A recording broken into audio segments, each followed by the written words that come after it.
that I wanted to tell you as well.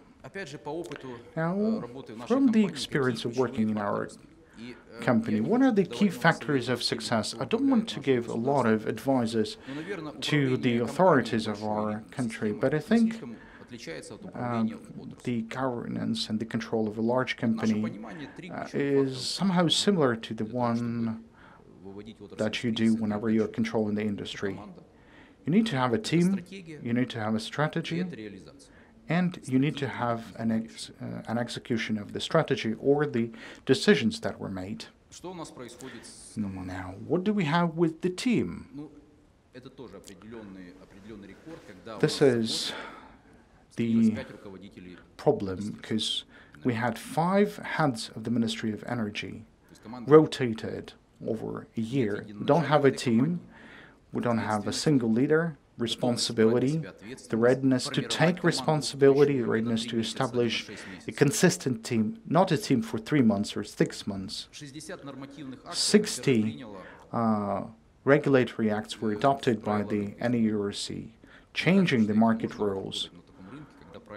What do you think? Can you work at the market when the market rules are changing that frequently?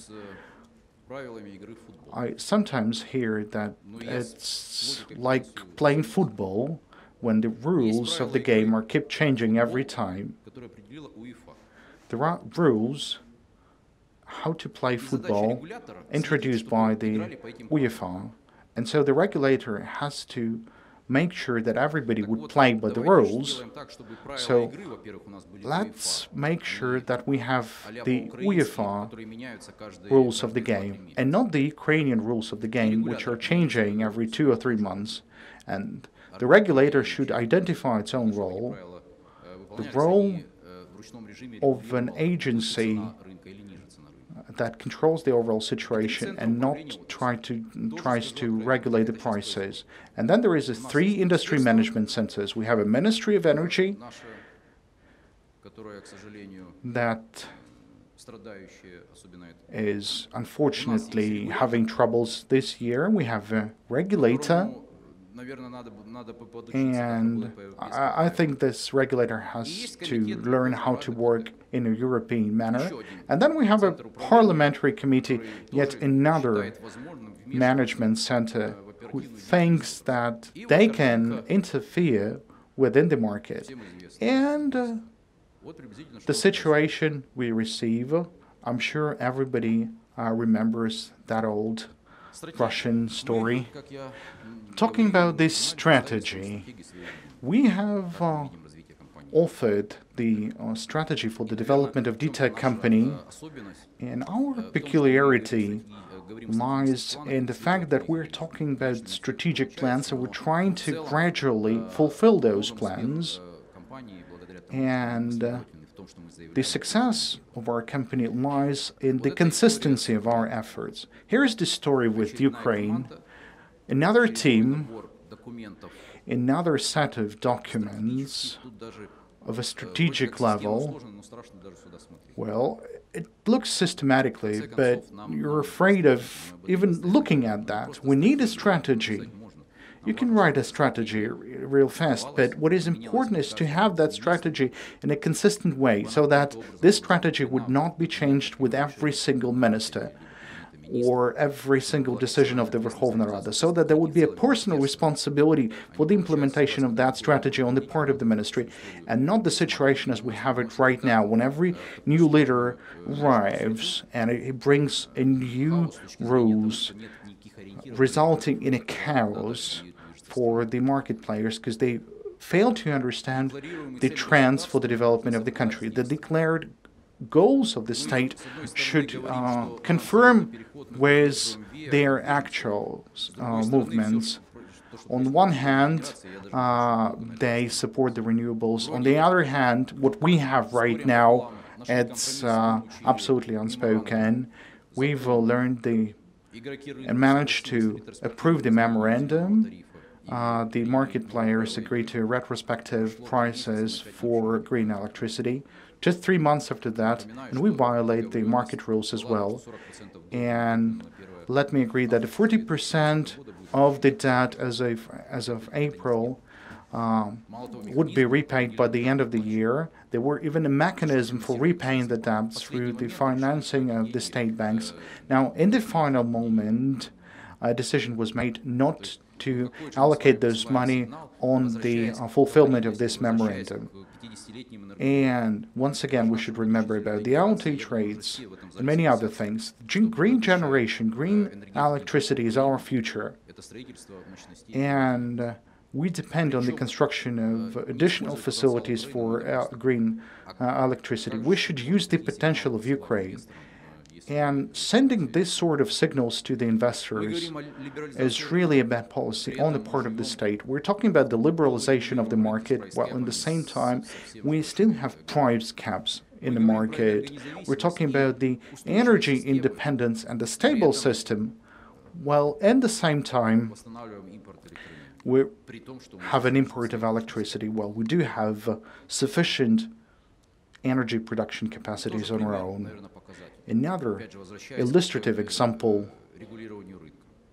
of market regulation, price caps. I'm sure there is a lot of interesting stories behind that.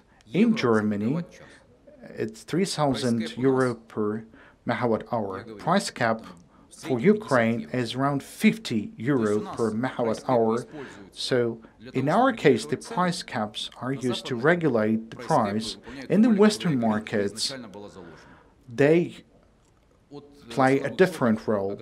They make sure there is not price shock, but they allow to use gas for a day or two to produce electricity without violating the price caps. Balancing market.